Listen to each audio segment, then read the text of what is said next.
the network for the AV industry. What are you listening to? This This is AV. This is AVNation. This is AVNation. Welcome to ResiWeek. This is your weekly wrap-up of all the latest news and stories for the residential AV industry. I'm your host, Matt D. Scott for AVNation.tv. Today, I am joined by my good friend, Jeremy Glowacki, the editor of Residential Systems. Jeremy, how are you today? I'm doing well. I'm a little stressed out because I'm on my way to CEDIA first thing in the morning. Once I get there, if I can get a hotel room, I will take a nap. But to get the best flight, I had to leave at, there's a word for it, and it involves the words dawn and dark crack. 30? No, the crack of dawn. So other than that, yeah, I'm great. And I'm honored to be with the two main dudes here. Well, you know, special guest. I know you're the guest of honor, yeah. And the not so guest of honor. No, our other guest today is my good friend Timothy Albright. He is the founder of this great channel, AVNation, Hello. and a good friend of mine, and unfortunately a Bears fan. Yes. Yeah. Yes. How you doing today, my friend? Horrible game yesterday. Yeah, it was. I watched most of it, Yeah, but I'm it was bad. Yeah. Oh, we should jump. And I'm like Jeremy. He's heading out a day before I am. Yes. I'm headed to CD as well. On That's Monday. good. I am not because I have a baby. So unfortunately, my wife said no. I have two babies, and Jeremy has kids. You know, we. Yes. Yeah, no. Yes, but mine is about yay big and yes. cries a Weeks lot. old, not years. Yes, and feeds every hour and a half. So yeah, no, I unfortunately will not be attending, but I'm sending you to cover and interview. Yeah. So it's gonna be great. Yeah. But let's dive right in. Just when we thought they were out, they came back. Kaleidescape is back. This comes to us from Residential Systems and our good friend John Siaka, who, I kind of feel like he might have had some insider information when he wrote that post after they closed with the review on the new product that was never going to see the light of day, as he's now writing another article about how they're back. If you haven't heard the buzz, Kaleidescape is back. They've got a funding transition, or injection, I should say, and they're back. Jeremy, did we expect this? Was this something like I know we talked about this. We talked about who's going to pick them up, what's going to happen to them. They can't just divulge and disappear. Were we expecting the cash infusion?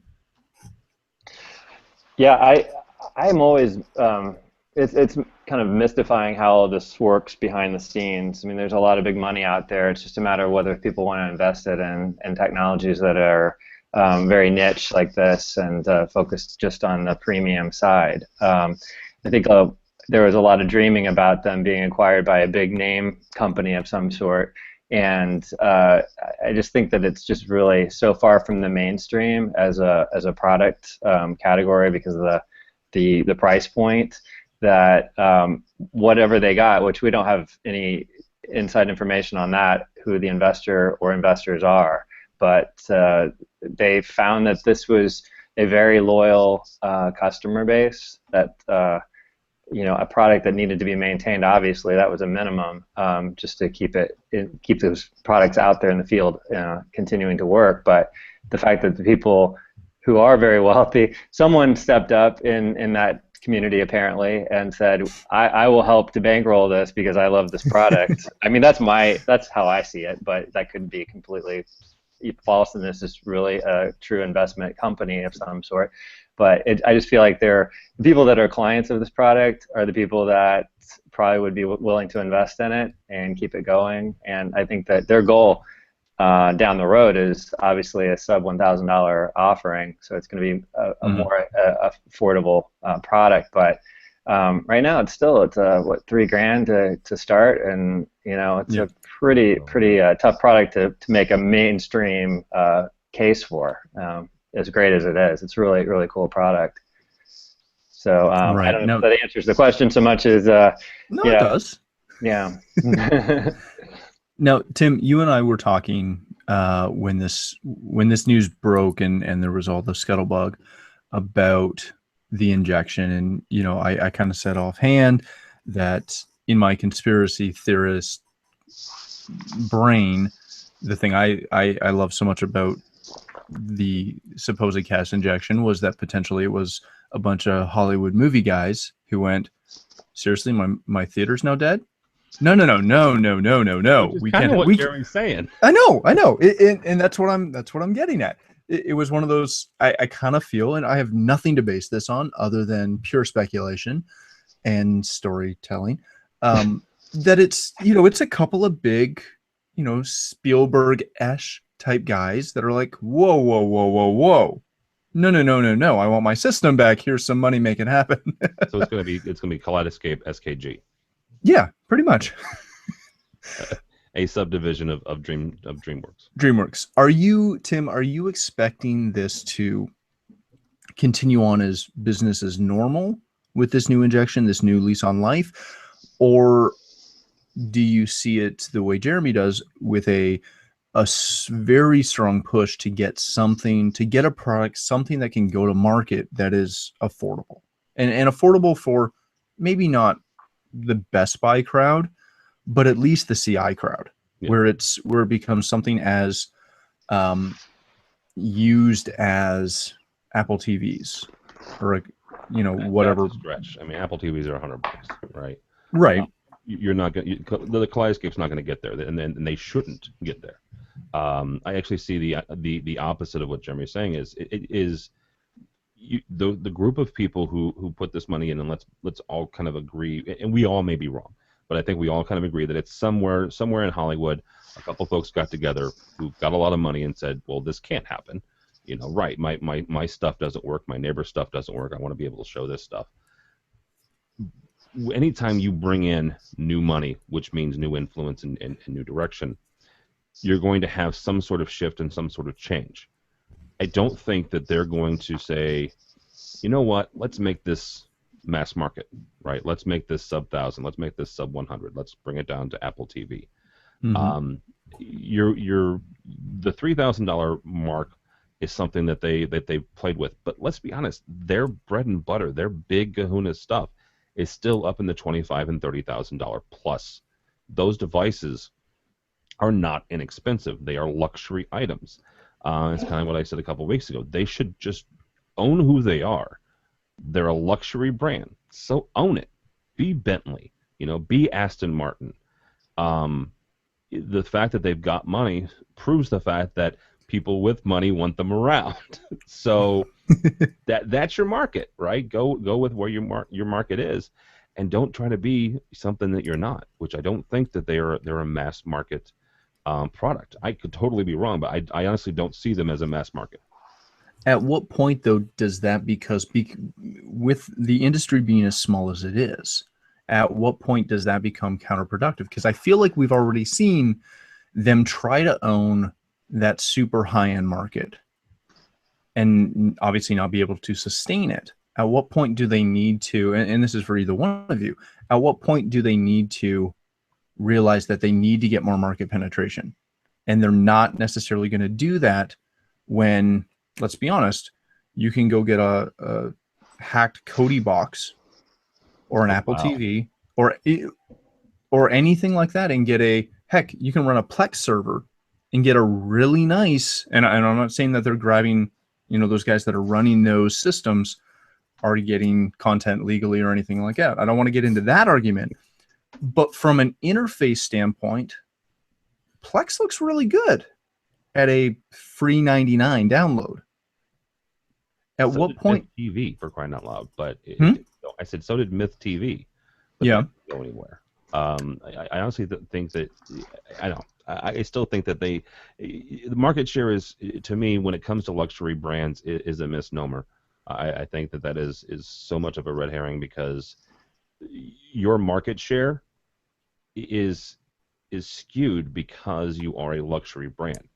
I mentioned Bentley and Aston Martin, just two high-end cars. Look at the original Tesla. What was the market share of the original Tesla? Right, the big $250,000. But again, it's a car. Yeah, but still, you can still it's not quite apples to apples, but it's apples to crab apples maybe. It's they're luxury brands. This week on ResiWeek, Tim called the residential industry a crab apple. But it's the market share is not accurate, because if you look at all the people who own cars, the percentage then, the market share, quote unquote, of an Aston Martin is going to be minuscule. But if you take the market and adjust it to where they should look, and that's people who make X amount of $1,000 a year, X amount per year, then that's your market, right? Same thing with Kaleidescape. I still see Kaleidescape as a luxury brand. You should not put them in the same market as people who shop and buy at Best Buy. They're not in that market. They're in the higher end market. People who have home theaters that cost tens of thousands or hundreds of thousands of dollars. That's their market, not the lower end. Right, and I agree with that. Where I always have an issue with people using a car analogy is, as someone who's a big car guy, yes, not everyone's going to buy a Tesla. Not everyone can afford a Tesla. No. But whereas, and this is where the car industry differs so much from any other industry, is almost, I don't know, half the people that own cars know what a Tesla is.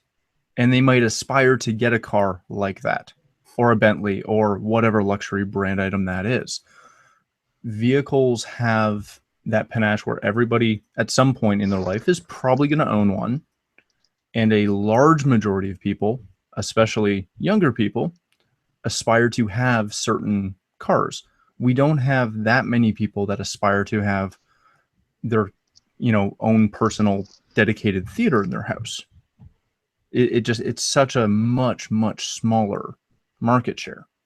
I think the other challenge is that this channel is such a niche channel to start with, and it is typically a luxury channel. But there's a clientele that is a more attainable type price point for a home system or a theater. So the people that are members of CEDIA that are in this trade, they're doing these mega projects maybe once a year. It's their whale. It's not their everyday project. And so even if they're a Kaleidescape dealer, they may not be selling Kaleidescape that often during the year. They may not have a budget for a Kaleidescape in every project. They probably don't. So they're selling an Apple, or they're working around an Apple TV or another streaming device that's $100 or sub $100, and that's the reality of that system. That's what streams the content. So the Kaleidescape is the one that they wish they could sell every time, but it's just not going to happen. So it's a niche within a niche.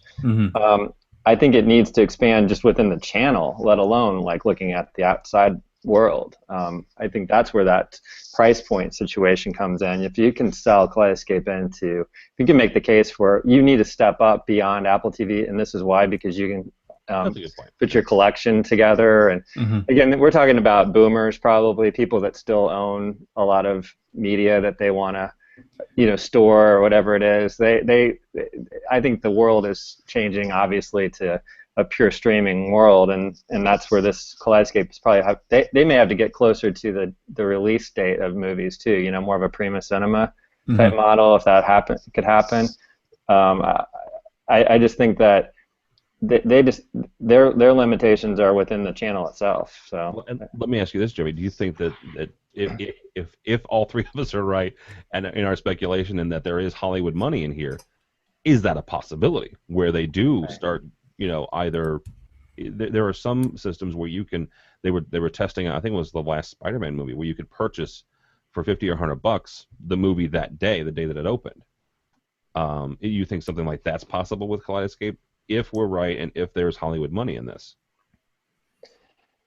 Yeah, Prima Cinema is the one I can think of that's like that, and they're limited with their with their deals that they have in place. So it's not every movie that's released, but I don't think they're doing all that great. It's such a high premium product and so locked down with the dealers that they work with, and I think they're very much they have angel investors and people like that, I've heard, that keep them in business essentially, and I'm not sure that model is even working there, but maybe Kaleidescape, because it's not so high. I mean, it's premium, but it's not like this esoteric kind of premium.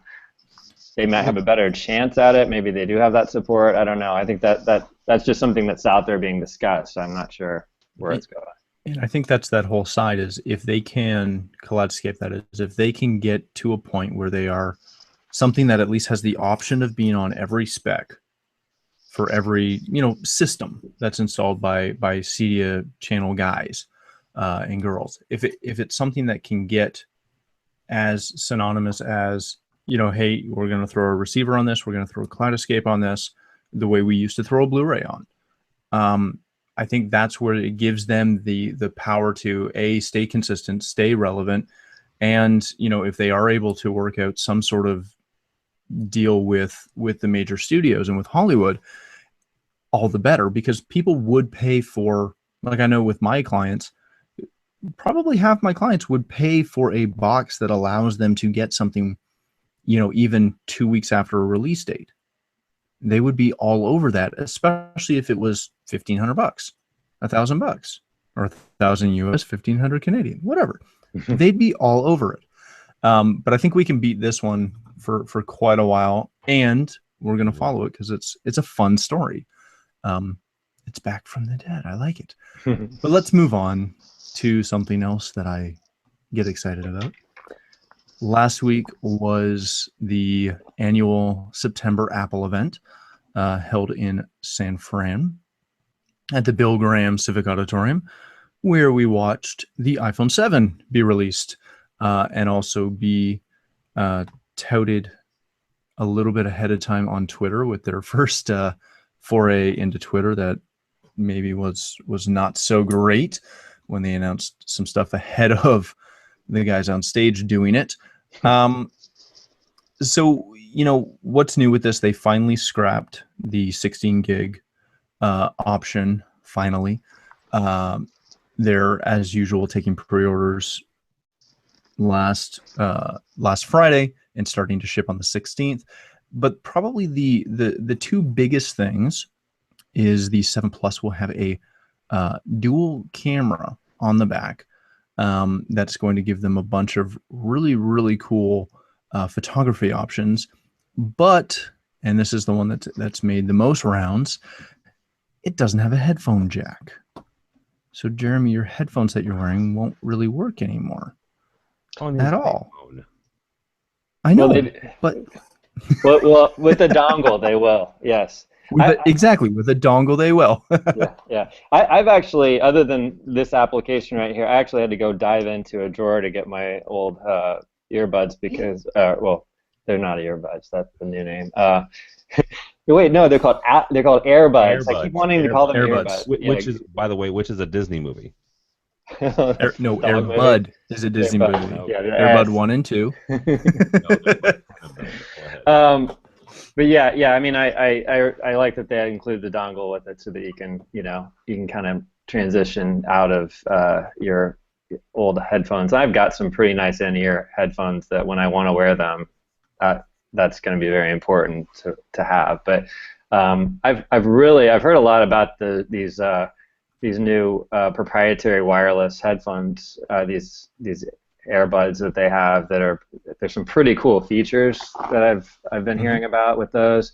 I've been wearing Bluetooth wireless headphones, earbuds for lack of a better word, since last January when JBL was kind enough to give me a set at CES, and I love it. Other than the weird head movement moments where Bluetooth drops out surprisingly at a very short distance, I don't quite get why that happens. But so there's some weird anomalies with Bluetooth, and this is a proprietary system. that pretty much. I mean, it has some great. I mean, you probably could talk about some of the features that are there. I don't know how much we want to get into the details there, but everyone's been anticipating this. It's not a surprise. Actually, I was looking most forward to that little detail. Did it happen? Did they actually do this? Well, and it hits that point. It's been flogged for months because the rumor came out. There was guys releasing, mock-ups of the case and everything. The way Apple events always go. Tim, is this the big deal? That because again, Apple seems to release things with probably some of the greatest fanfare of the CE channel, right? They kind of do it better than anybody else. Whether you love them or hate them, showmanship is fantastic. Is it really the lack of a headphone jack that makes the most, or that is the most news friendly, or is the biggest pull out of this event, or is it the I don't know, the cameras and the fact that they're able to recreate some insane Brokaw image sensing out of a phone? So here a couple of things real quickly on the lack of the headphone jack. We did the story on AVWeek. Brock McGinnis brought up a really good point, the fact that there are Bluetooth receivers right now that can take your audio and put them into a traditional audio system, right? Denon makes some, Radial makes some. There's a couple of guys. You and I were talking off the air. I couldn't tell you the last time I actually plugged in a pair of headphones into my phone. Now, I have a Samsung, full disclosure. I don't have an iPhone. I have some other Apple products. Does yours explode? Mine does not explode. Is yours an exploding one? Mine is the 7S. Oh, okay. So you're safe. I don't have a Note, so I don't have a ticking time bomb. I couldn't tell you the last time I've been using Bluetooth consistently for over a year or 2 years now. My car has Bluetooth, so it syncs there. I listen to my books or listen to music there. When I want to wear headphones, I have a pair of Bluetooth headphones to go walking with. So I don't see this as a huge deal when it comes to audio-visual, the audio-video industry. There are a couple of issues when it comes to things like the Cube thing, where you have to use that to swipe people's cards. A lot of like the Square Reader. Yeah. Yep. But I think the biggest things for this is the fact that it's waterproof. The fact that that's a huge thing. That's huge. And the cameras. Yes, you have to go to the Plus for that, but the cameras are absolutely incredible.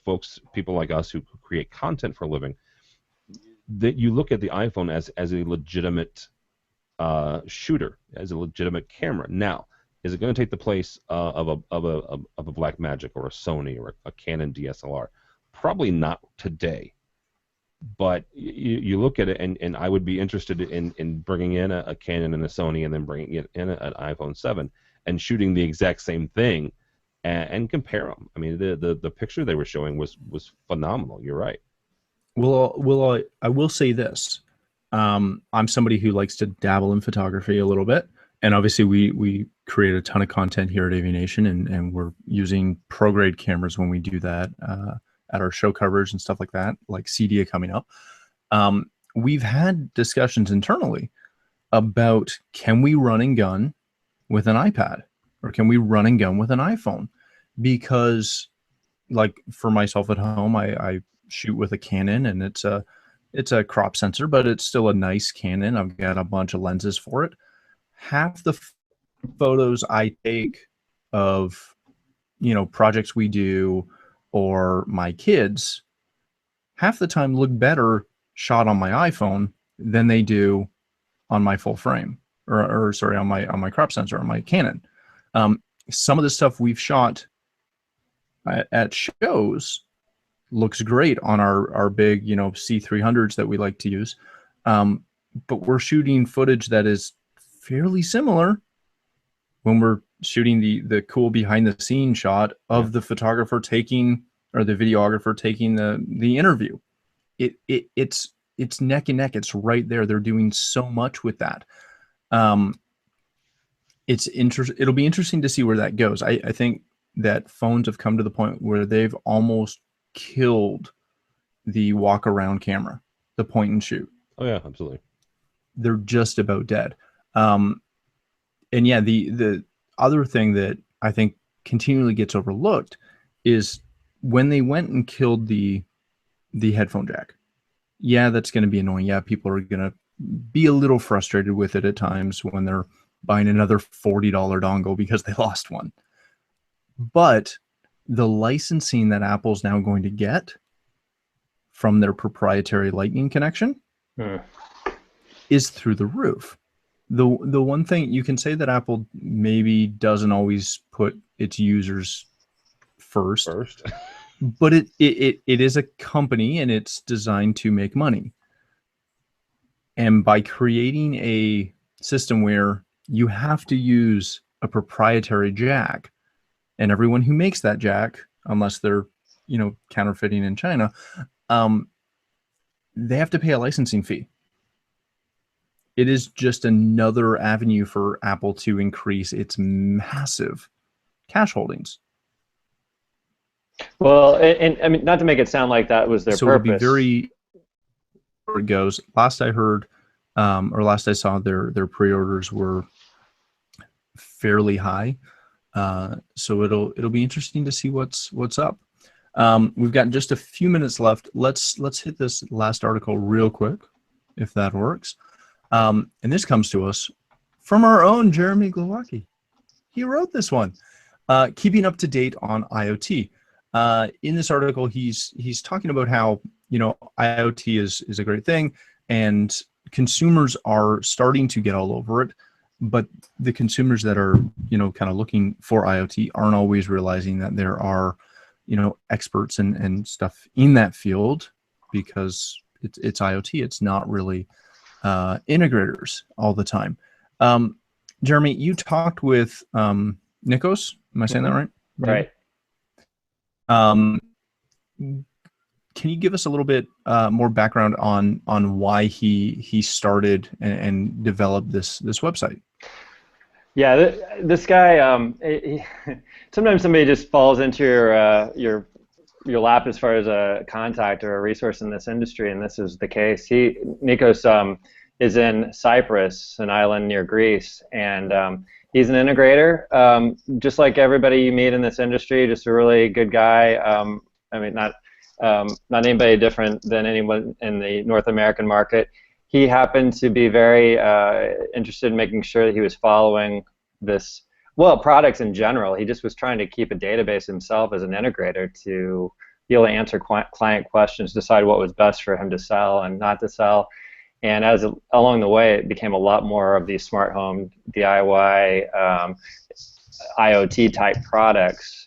And he started testing them out and trying to see which ones worked and which ones were not a good fit for the jobs he was doing, and decided to start a website basically to offer all of that information to the public. And that's where we stepped in. And so he's now blogging for us, giving us insight into some of the products he's testing, because it's so hard for us to keep up with all these things, and he's doing it. He's been doing it. So Keto, it's Quality Internet of Things Online is the acronym that he created, but this website's QUIOTO.com. It's a great place to go. But I've got no dog in the fight other than I'm helping promote him, and he's helping me to look smarter by covering this technology.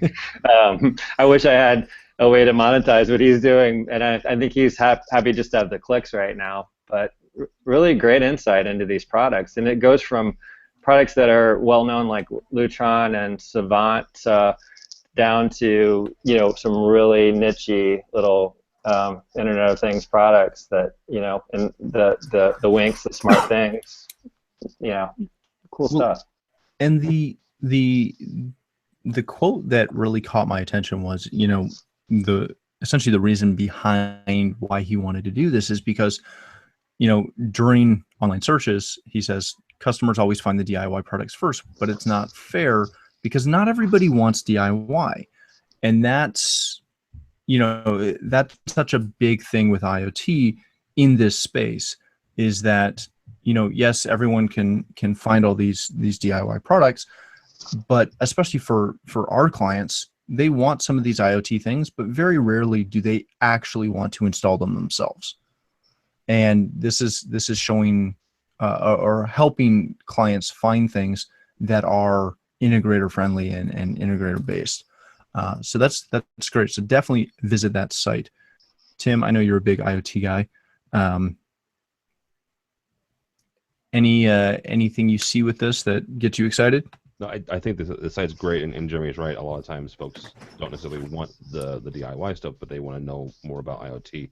They'll hear the acronym on the news. They'll read a piece about it. I think it's actually a really well-timed piece because this year at CEDIA, in about 2-3 days, Jeremy and I are going to be neck deep in a lot of IoT stuff. You've got a lot of internet, what I would call internet-centric companies who are exhibiting at CEDIA this year. You've got a booth that is how is it labeled? Amazon Alexa. So in the smart home section, Amazon Alexa has a booth at CEDIA. Okay, there's right there is one of the crown jewels of IoT is at the CEDIA show. So yeah, I think sites like this and articles like this are important. Very much so. Speaking of CEDIA, that is starting this week on Thursday. The show floor opens in Dallas. We will be there. Well, not myself, but both of my guests today will be there and covering the show both for Resi Systems and for AVNation.tv. Definitely, if you're there, check it out. Stop by. Make sure you read the show daily. A lot of my friends are writing in it, and enjoy the show. We'll be shooting a bunch of stuff and doing some live stuff from the floor. Gentlemen, thanks so much for joining me today. Jeremy, where can people connect with you?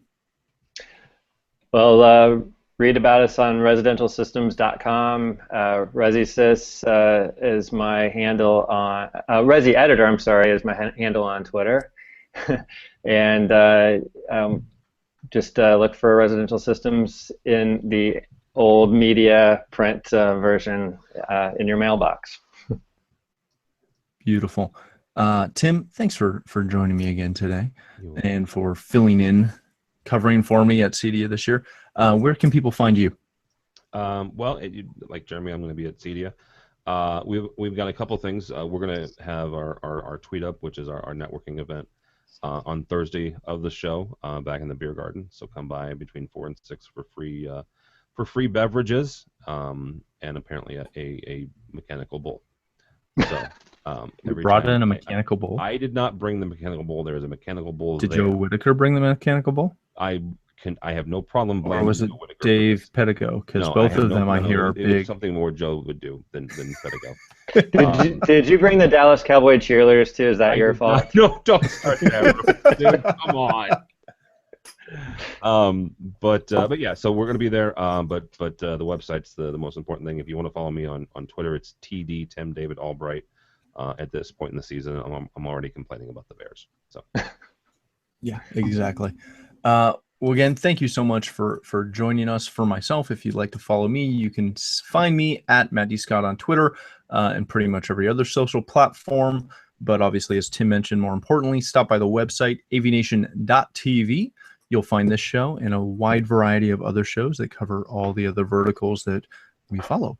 And when you visit the site, please make sure you visit the Underwriter tab. That is the people that support us and allow us to do what we do. And if you like what we're doing, please support them as well. That's all the time we have for ResiWeek.